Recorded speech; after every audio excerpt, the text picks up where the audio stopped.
The Spanish bank Santander has agreed to buy its domestic rival Banco Popular for the symbolic price of €1. The move comes after EU authorities stepped in, declaring Banco Popular failing or likely to fail. Well, our company's editor, Brooke Masters, joins me now. Brooke, this is the first real example of the Eurozone's post-crisis bailout regime in play. Can you just describe briefly how it came about to be and what it's designed to do?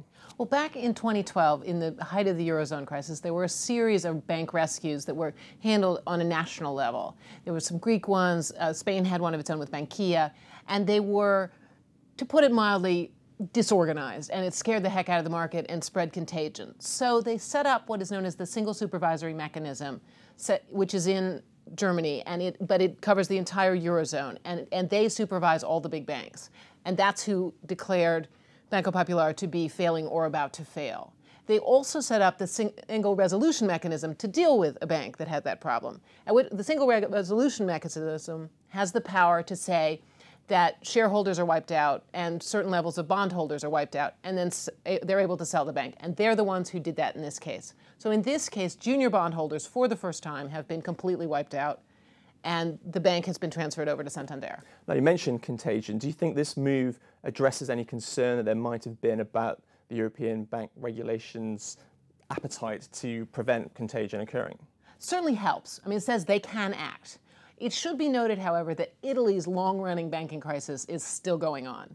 They have basically addressed Monte dei Paschi, which was taking forever to get rescued. But there are more banks. There are two banks in the Veneto that are also tottering right now.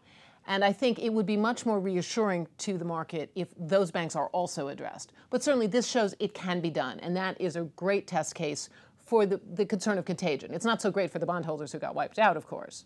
Now, Santander says this deal will create Spain's biggest bank, but its shares are down today. Do you think it's a good deal for Santander? Probably in the long run, yes. It's risky because they are buying a bank that has massive bad loan problems. That's why Banco Popular is in trouble. And so they are buying a bit of a pig in the poke. They have to hope that the good lending outweighs the bad lending, and they have raised €7 billion in extra capital to help cover the bad loans.